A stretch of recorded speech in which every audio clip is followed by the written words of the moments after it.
Hare Krishna, and welcome to this video on the Bhagavad-gita, chapter 1, verse 1.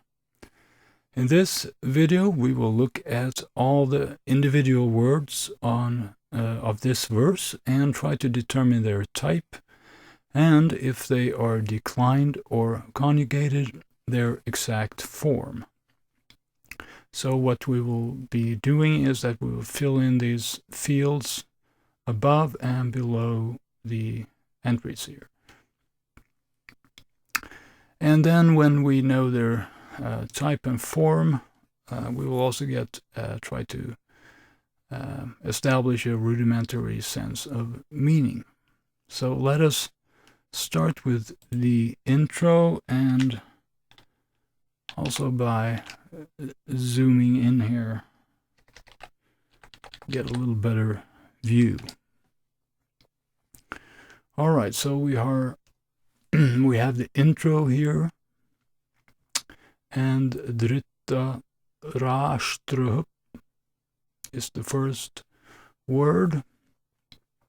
And what do we think about this? Well, we can see that it has this visarga ending here, and we know usually when we have uvaca here that this is a nominative singular of a masculine noun often.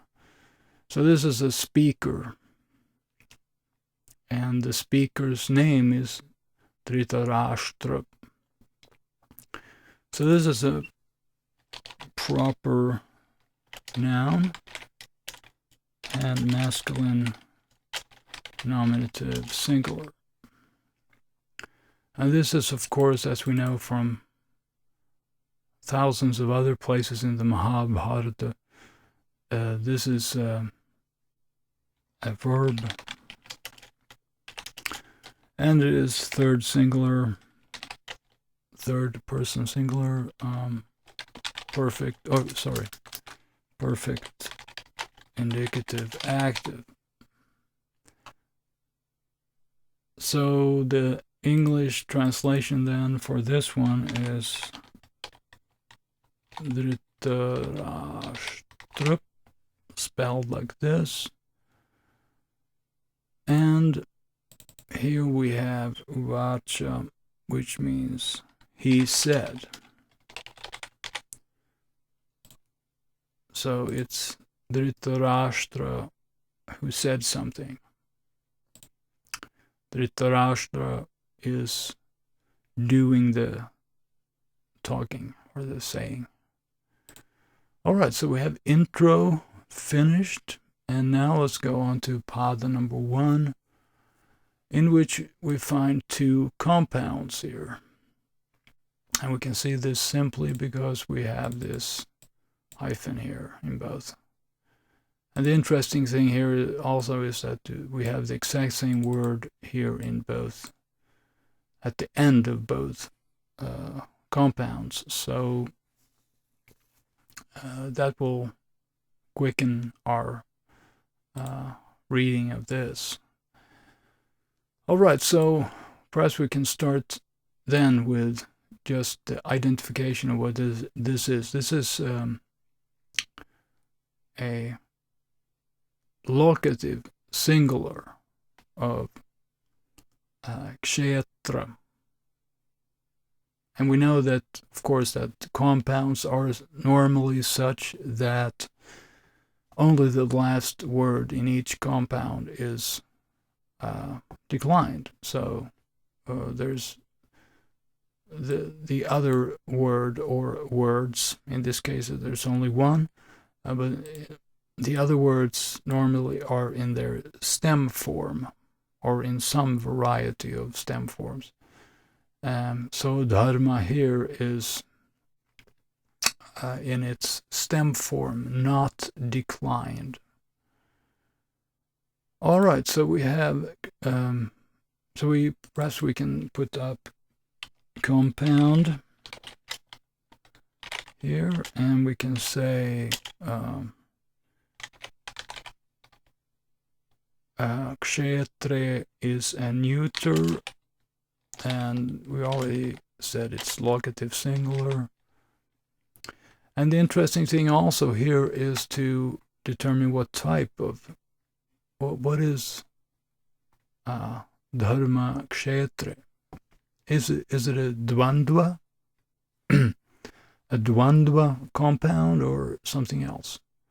And if we look at it and we try to understand what it means, then we will find out that it is a tat-purusha compound.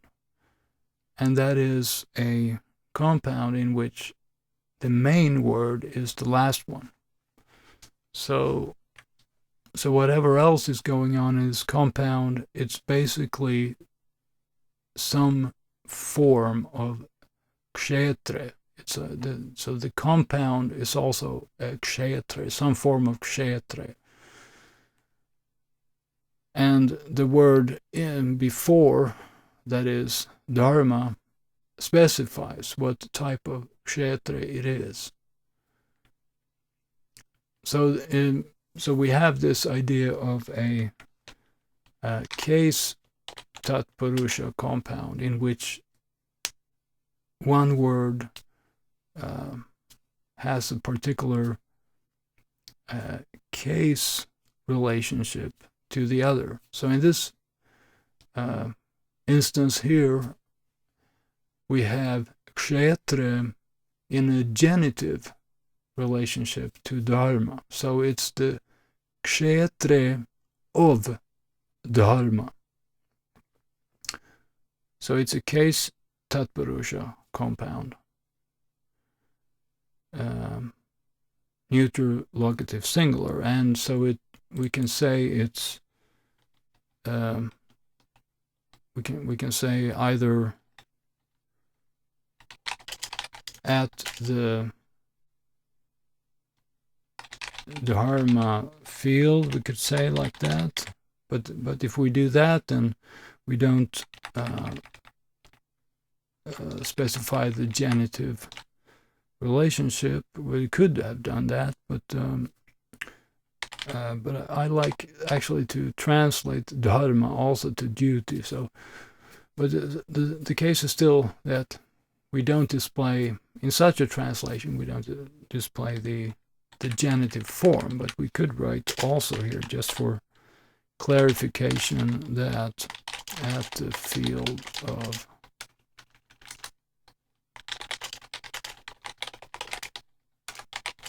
religious duty, because it's not just duty either. It's about something more. It's about spiritual duty. It's about religious duty. It's about God. It's about that's the subject matter.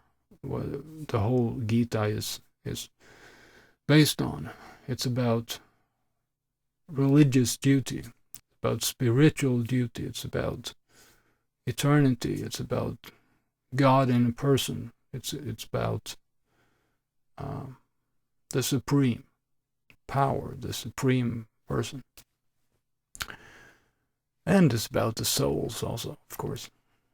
So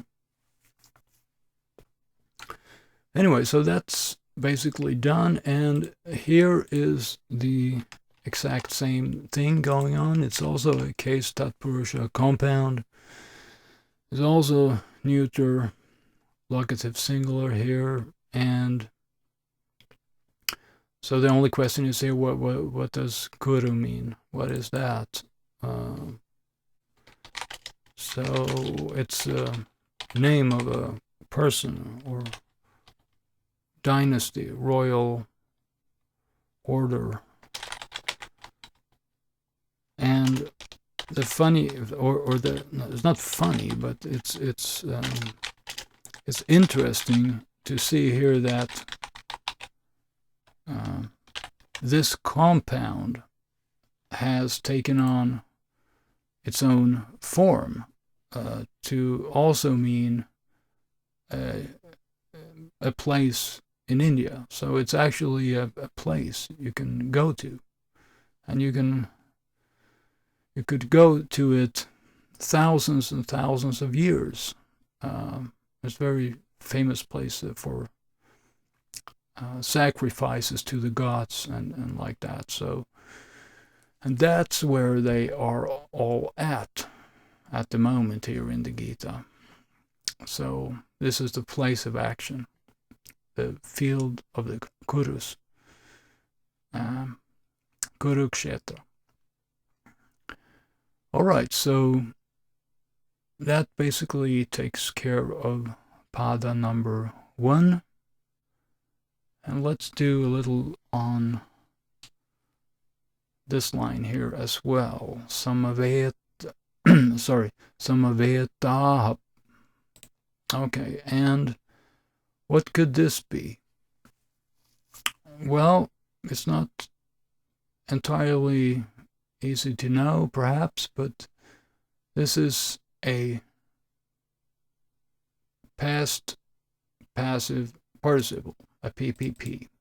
Let's write that out there so we don't forget it.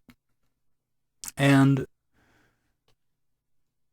the word itself and the stem of that PPP is like this, but not with the long ah here, but with a short one.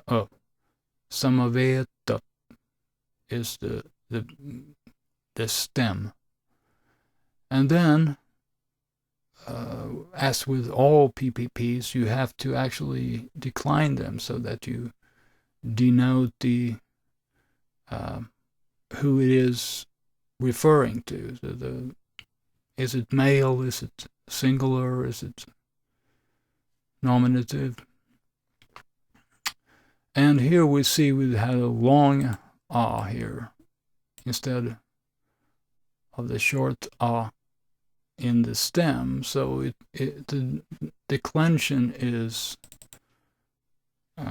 plural, right? So it's masculine, nominative, plural. That's what that is. And what else do we have here? We have, we had to translate it also. And what it means.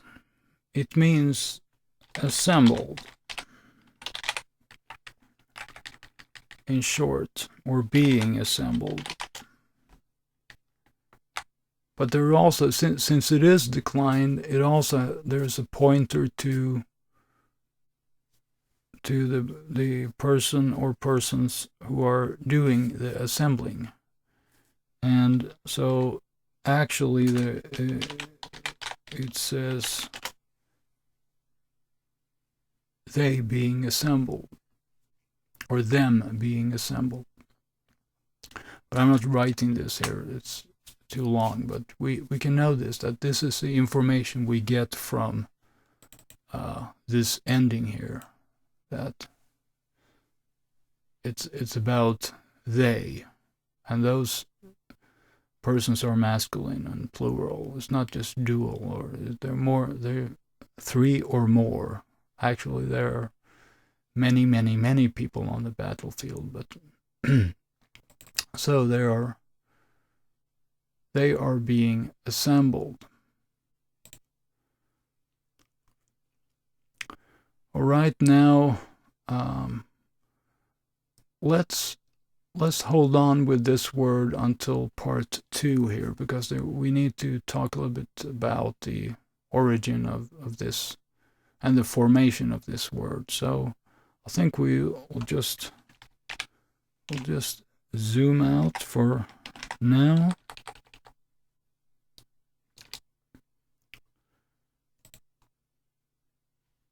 And so we have done pada 1 and 2. So we have another 7 words to go. Thank you very much for watching, and see you in part 2. Hare Krishna.